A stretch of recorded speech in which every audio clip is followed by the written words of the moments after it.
picture's a pretty one, Ulysses.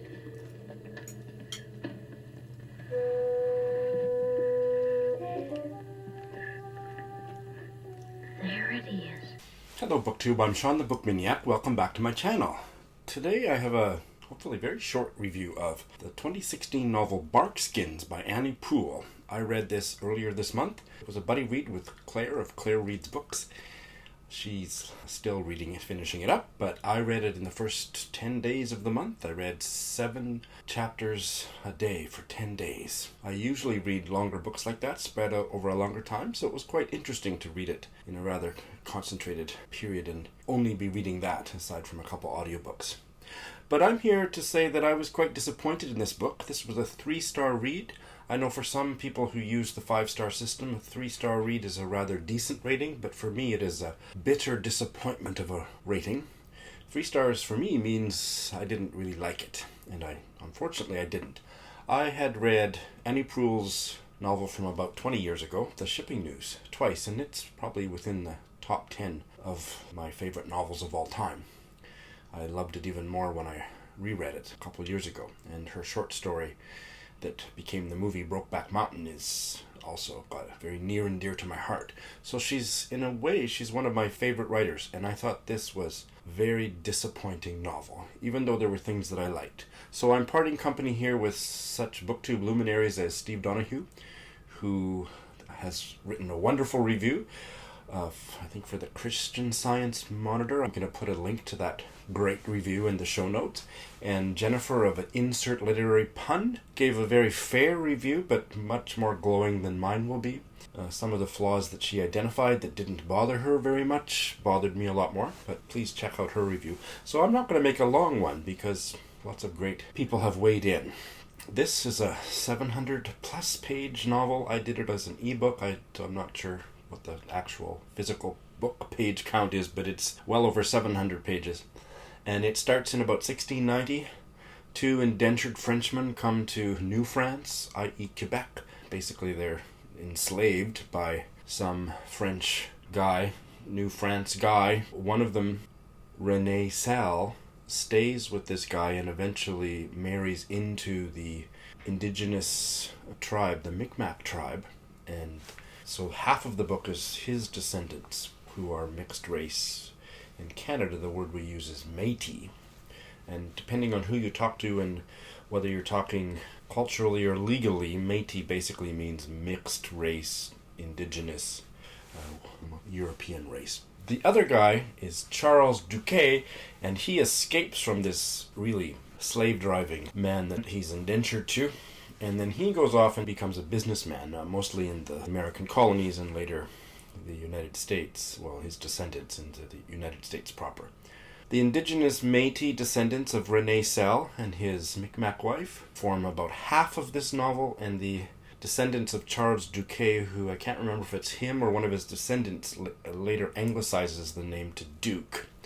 So the Salles and the Dukes are the 2 branches of characters. And this is a densely populated novel, and that's part of the problem. I don't think that Annie Proulx did the saga form particularly well. The characterizations were mostly paper-thin, and when I compare it to other sagas that I have read and loved, especially the Forestry saga, but maybe others that aren't coming to mind at the moment, but she didn't do it particularly well. Now, I do agree with Steve Donoghue that Annie Proulx can capture a person's character in a few incredibly quirky, wonderful, vivid sentences. That's true. But I found the Salle Indigenous Canadian half of this novel much more engaging and emotionally compelling than the other. And by the end, I was really hate reading the Duke side of the story.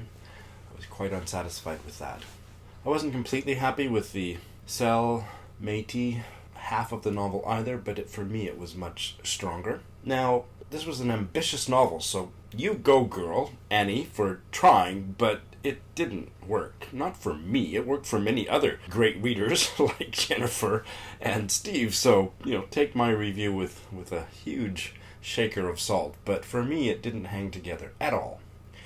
I felt the story of the business, which was a forestry business. Really, Annie Proulx's project here was to chronicle the destruction of the North American forest, and really the forest was a character. Well, forests can't be characters. Good for you for trying, but it made it really boring. A lot of this novel was just boring. Now, it did give me a deeper appreciation of trees and forests, but it also bored me to tears a lot. I think she was much more successful with the way that she told the story of the indigenous characters, the mixed-race Métis characters in what became Canada and what became the United States. That was much more visceral for me. The business shenanigans of the Duque/Duke family, it felt like she added a little bit of sex and the barest dusting of character development to a bunch of historical business meeting minutes. In every generation there was some sexual quirk, and I like reading about sexual quirks, but it does not a character or a novel make. She lost control, I think, of that, especially that side of the novel. I want to share two pieces of writing which kind of, to me, demonstrate why I was happier with the Cell, Métis, Indigenous half of this novel and less happy with the Duke side. I'll start with the Duke side. And this is James Duke. And as Jennifer pointed out in her review, but it didn't bother her as much as it ended up bothering me, the dialogue in this novel is mostly just awful. So listen to this. This is an extended piece of dialogue by James Duke. And this is maybe early 19th century, but I don't remember now, but something like that. James sat smoking and thinking. Yes, I suppose our usual way of buying land or stumpage in New England or York State, and then cutting it with no idea of where new timber will be found, could undo the company in future. There are more competitors than ever, and we have learned our near forests are not eternal. Trees grow too slowly. This is not a fresh idea. We have gnawed on it several times at meetings. But Edward and Freegrace balk at exploration. They delay and counsel waiting. For what? I do not know.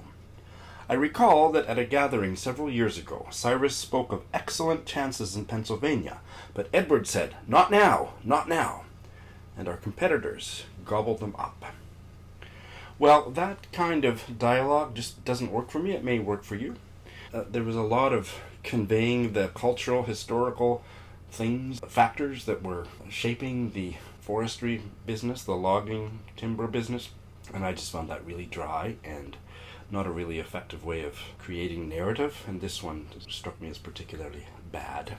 So on the other side of the story, this is one of the Métis characters, Kunta, speaking to his grandson Aaron, and this to me is a really moving, maybe one of my favorite passages in the book. And this is after this family have been battered by the colonialist and economic realities of being forced off their land and not being able to find work and being displaced from their culture. Genocide, basically. So this is what he says, Kunta to his grandson. "I know how it is," he said. "I have felt this. Look, you." He took up an empty wooden bowl, put in a dipper of water, asked Maudie to bring a dipper of mackerel oil from the pot, and added it. He stirred the water and oil briskly with a forked twig until it whirled into an amalgam of froth. "Water is white man, oil is Mi'kmaq. In the bowl is mix-up Métis," he said. "White man and Micmac. Now, watch." They all stared at the bowl. The glistening mackerel oil rose and floated on top of the water. "That's how it was with me long ago. I tried to be white man, but Mi'kmaq oil in me came to top. That same oil come up in you. Sometime I hope for this Canada that the Mi'kmaq oil will blend with the water and oil come to the top. We will hold our country again someday," he said, "but we will be a little bit changed, a little bit watery, and the white men will be a little bit oily." Okay, to me that is really powerful and beautiful writing.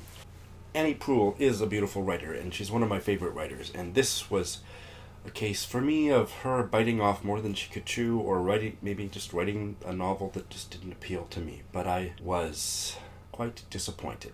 Others disagree, so please check out the other reviews that I'm going to link below, and let me know if you are interested in trying this novel, or if you have read this novel and how it was for you. I know it's kind of a Marmite book. People either really like it or really don't like it, and I'm kind of in the middle. And, if I'm still thinking about this novel as deeply in 6 months or a year, I may go and boost that up to a 4-star read, but it would be begrudgingly, because I just think it was an enigmatic failure of a novel. That's my review. Thanks for watching.